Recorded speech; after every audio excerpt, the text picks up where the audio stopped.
ఎవరు పట్టేసుకుంటే పక్కన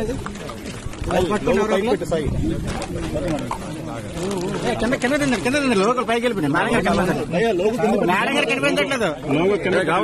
four set మీద పెట్టు, మీరు సైలెంట్ గా నన్ను మాట్లాడుతుంటే ఫోర్ సెట్ మీద ముందాగా విమర్శలు ప్రతి విమర్శలతో సాగాల్సిన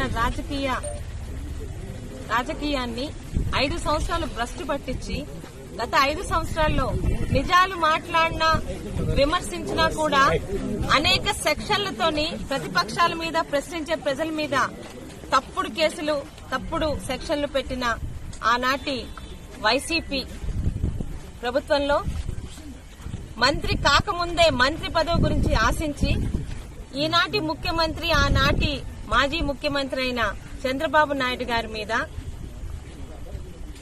ప్రజా సమస్యల్ని మాట్లాడే అసెంబ్లీ హాల్లో అసెంబ్లీ సాక్షిగా నోటికొచ్చినట్టు నోరు పారేసుకుని చంద్రబాబు నాయుడు గారి మానసిక పరిస్థితి బాలేదు నేనే సర్టిఫై చేస్తానన్న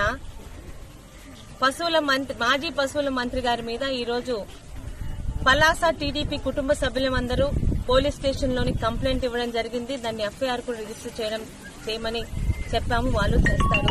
నేను చెప్పేది ఏంటంటే అధికారంలో ఉంటాము కానీ ప్రజల్లోని ఎప్పుడు ఉండాలంటే కొన్ని విలువలతో చూస్తున్న రాజకీయాలు చేయాలి.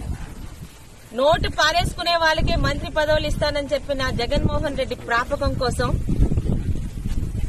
విజనరీగా కీర్తించబడుతున్న చంద్రబాబు నాయుడు గారి మీద ఈయన ఒక డాక్టర్ అట, ఈయన సర్టిఫై చేస్తే చంద్రబాబు నాయుడు గారి మానసిక స్థితి బాలేదంట, ఆయన్ని హాస్పిటల్ కి పంపించి సర్టిఫై చేశాక చంద్రబాబు నాయుడు గారు అసెంబ్లీ హాల్లో రావాలని నోరు పారేసుకున్న అప్పలరాజు గారి మీద మేమందరం కంప్లైంట్ ఇవ్వడం జరిగింది. ఖచ్చితంగా దీన్ని ఎఫ్ఐఆర్ కూడా బుక్ చేస్తారు. లీగల్ గా చట్టపరంగా ఆయన మీద ఎటువంటి యాక్షన్ తీసుకోవాలో చట్టం ప్రొసీడ్ అవుతుందండి.